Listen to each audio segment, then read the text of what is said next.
thank you everyone for joining this podcast and listening to us. I am today with David Stace, and as we are entering into the festive season, David and I wanted to discuss a book that is, of course, about psychology and literature, as always. This book specifically is presenting therapy and behavioral changes. And the title mentions a carol, but it is more of a tale that could be transposed in other times and culture. I am, of course, talking about A Christmas Carol by Charles Dickens. Thank you, Lucy, for inviting me here, and delighted to be asked to review a much-loved story which resonates with me every year because it's got such relevance to the world today and the challenges that we face individually in our communities and further afield internationally. I find it so relevant, and also to how it can be looked at from a perspective of how therapy can help us change. So, David, I want to ask you, why is this book about therapy, and why do we find it so interesting to comment? Well, for me, it's about how it is within all of us to be able to change from a position of difficulty and problems and drudgery towards a better place of optimism and being able to achieve and have very positive objectives. I look forward to making that therapeutic commentary together with you on this much loved literary classic. And I'm looking forward to it as well, David. So I'm going to read a few extracts of the book and request your input about the personality of the main character and the transition he's experiencing. I apologize in advance for the terrible French accent on that classic English book. "A Merry Christmas, Uncle! God save you!" cried a cheerful voice. It was the voice of Scrooge's nephew, who came upon him so quickly that this was the first intimation he had of his approach. "Bah!" said Scrooge. "Humbug." "Christmas a humbug, Uncle?" "You don't mean that, I'm sure." "I do," said Scrooge. "Merry Christmas? What right have you to be merry? What reason have you to be merry? You're poor enough." "Come, then," returned the nephew gaily. "What right have you to be dismal? What reason have you to be morose? You're rich enough." Scrooge, having no better answer ready on the spur of the moment, said "Bah!"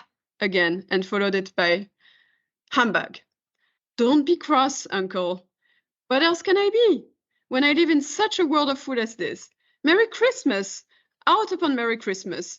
What's Christmas time to you but a time for paying bills without money, a time for finding yourself a year older, but not an hour richer, a time for balancing your books and having every item in them through a round dozen of months presented dead against you? If I could work my will, every idiot who goes about with Merry Christmas on his lips should be boiled with his own pudding and buried with a stake of holly through his heart. He should. So we can see that Scrooge is quite an angry character, and that he always finds an excuse to justify his anger and his cynicism, even in a most absurd and sometimes, thanks to the literature, funny way. David, is it a common attitude when facing mental health issues, a defense mechanism against the outside world? Well, I don't know about defense mechanism, but Scrooge is very set in his ways, isn't he? The thing about it is he doesn't really realize it. In cognitive behavioral therapy terms, he's brought up in a world of automatic negative thoughts where any threat to his world is met with bah humbug. I do think that we can also explore this from the point of view that Scrooge at the very beginning of the story has no self-awareness. He takes his cues from the external world and sees it full of threat to his own sense of well-being. He has no concept that this is the case, and it takes visits from the philanthropic charity collectors. There are no prisons and union workhouses to put these people in. His nephew, whom he rejects in an angry way, having no intention of joining him for Christmas, not wanting to spend a penny more than he does on his poor Clark Cratchit. He bids him good night and tells him what an inconvenience it is that he has a public holiday the next day, a day's wages for no work, and it was it at its own expense and inconvenience. Scrooge rejects the entreaty of a carol singer who stoops down to his keyhole for him to reject him with a thwack from his office ruler. He trudges home and locks himself in. Explaining this in Rogerian terms, person-centered counseling, Scrooge is at the process of just being at the very beginning. He has no realization that his ways are in any way wrong. You certainly wouldn't suggest therapy to him at this point. So when he climbs the empty stairs with no one to greet him, he locks himself into his meagre gruel at a seat by a hearth which has seen better days. And he is visited by his old colleague and only friend in life, Jacob Marley. And this is the beginning of his journey of reparation. Thank you, David. Now, I would like to read another extract, and that will help us understand better the history of the character. This is from the chapter The Ghost of Christmas Past. The city had entirely vanished. The darkness and the mist had vanished with it, for it was a clear, cold winter day, with snow upon the ground. "Good heaven!" said Scrooge, clasping his hands together as he looked about him. "I was bred in this place. I was a boy here." The spirit gazed upon him mildly. Its gentle touch, though it had been light and instantaneous, appeared still present to the old man's sense of feeling. He was conscious of 1,000 others floating in the air, each one connected with 1,000 thoughts and hopes, and joys, and cares long, long forgotten. "You recollect the way?" "Remember it? I could walk it blindfold." "Strange to have forgotten it for so many years," observed the ghost. Why was he rejoiced beyond all bounds to see them? Why did his cold eyes glisten and his heart leap up as they went past? Why was he filled with gladness when he heard them give each other Merry Christmas as they parted at crossroads and byways for their several homes? What was a Merry Christmas to Scrooge? What good had it ever done to him? "The school is not quite deserted," said the ghost. "A solitary child, neglected by his friends, is left there still." Scrooge said he knew it, and he sobbed. And for those who have read the book already, we know it becomes worse and worse, and that the history of Scrooge is quite tragic. And David, I wanted to ask you the question, is childhood always the explanation to mental health issues, or is it a cliche? Well, I think all of the therapy ways are equally well equipped to deal with these kinds of issues in therapy. In person-centered terms, it's called conditions of worth. In cognitive terms, it's called core beliefs. And psychodynamic way of working is itself delving into the past. And in many ways, the first of the three ghosts, the ghost of Christmas past, is the psychodynamic counselor. The in the moment, solution focused ghost is the ghost of Christmas present, and the ghost of Christmas future, who gives Scrooge a realization that he has automatic thoughts and actions that would lead to ruin if he doesn't change. So in many ways, let's look at the core of the therapy and the process of change through those different extracts. Jacob Marley warns him that he is to be visited by three ghosts of the past, present, and future, a little bit like 3 sessions of therapy, and yet with 3 very different ways of working. In the beginning, Scrooge is very defensive and extremely resistant. And then he becomes slightly less rigid and starts to talk a little bit about his feelings. And then he begins to talk about himself and avoids talking about objects and really starts to concentrate on what's going on and the present events. But firstly, he meets with the ghost of Christmas past, who reminds him of a time when at the same time this year Scrooge was left alone. He was saved by his sister, who brings him into the fold of his family from his estranged father.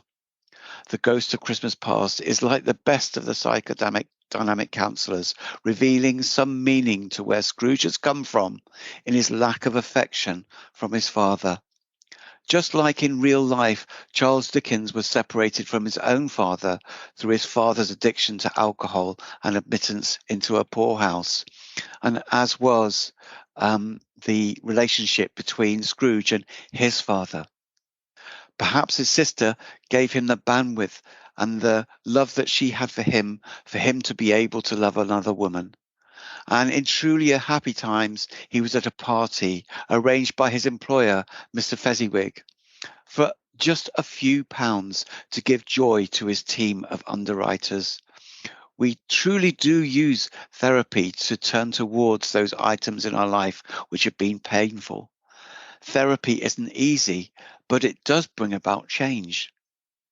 Scrooge mentions that he would like to have a word with his own clerk at this point, to go away and make reparation with him for the mending of his ways, of his meanness with his pay. But he is forced to concentrate on the economic vulgarities of the profit motive because he rejects his cherished Belle, dismissing her for the lonely life that he chooses with his business pursuits. And when the Ghost of Christmas Past shows this, Scrooge cries, "No more!" But he forces him to look at how he cruelly rejects his Belle. Out of the past comes the present. And it's the ghost who takes Scrooge to observe how things are now with his employer's family. The love that they have for each other. The close relationship between Tiny Tim and his father, Cratchit. And his niece hiding in the wardrobe, pretending she will not be coming, and then jumping out quickly so that he's not so upset at her absence. The pride that Master Cratchit takes over a simple meal consisting of potatoes, and then the pudding, modest in size, which Mrs. Cratchit brings out with pride. Watching this, Scrooge asks, will Tiny Tim live? If things go unchanged, the Ghost of Christmas Present sees the empty place at the fireplace with Tiny Tim's crutch propped up against the wall, and he really pours it on by saying, let them be done with the dying and achieve population control, mirroring what Scrooge already said in life.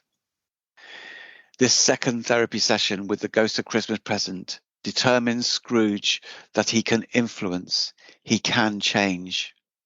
So he begins to talk about his deeper feelings, about his own relationship with what's happening with the Ghost of Christmas Present.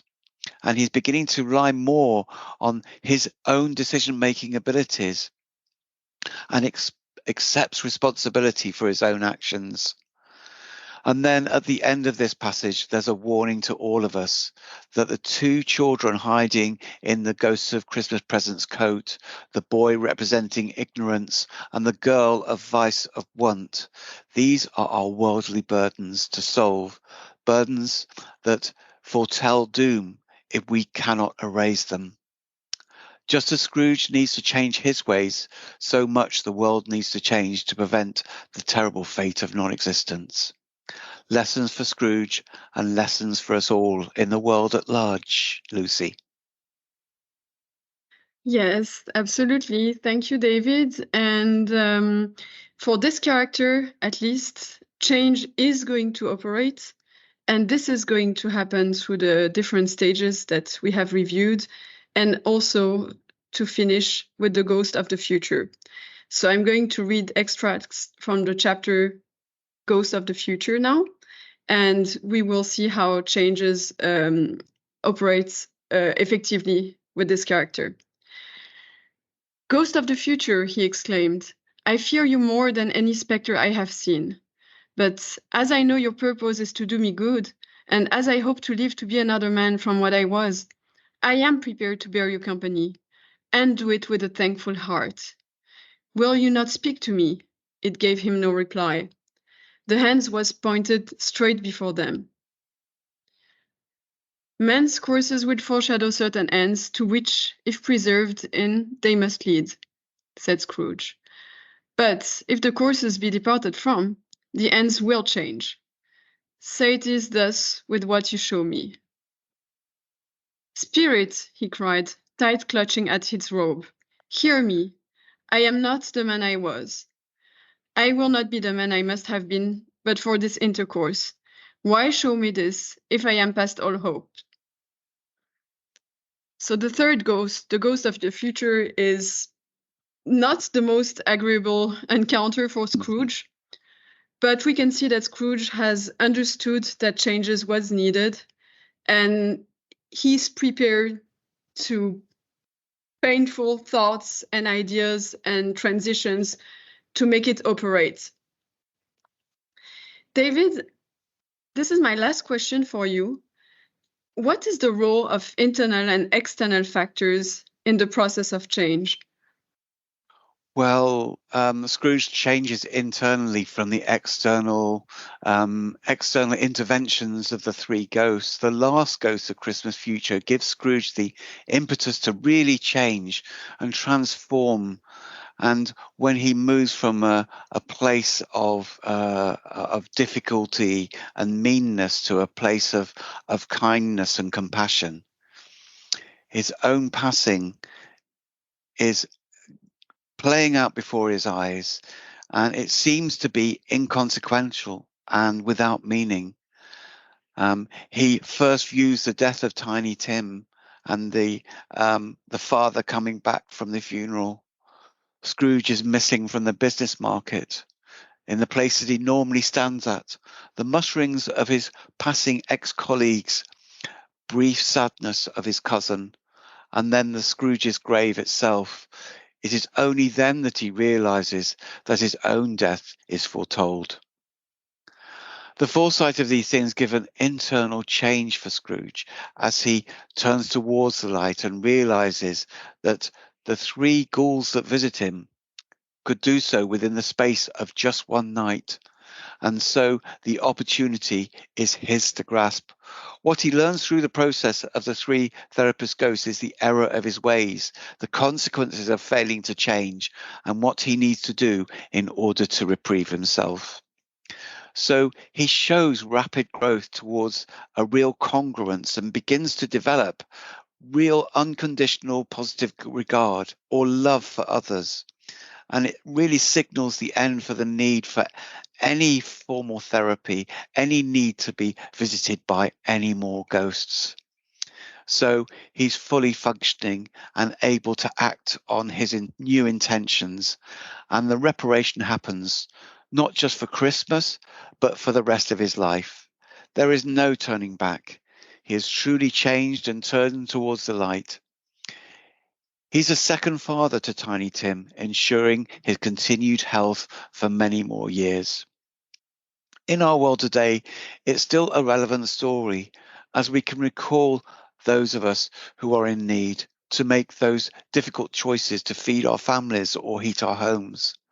The elderly who are forgotten about without family, the orphan children who have fled war-torn zones, the ones who are unloved and in abusive relationships with no way out, the ones fighting for depression and fighting against it as a presenting issue, maybe the terminally ill, or those who are lost migrants, travelers seeking to find survival from war-torn zones and making it alive when crossing over borders, the loved ones that are lost, a pet or a child.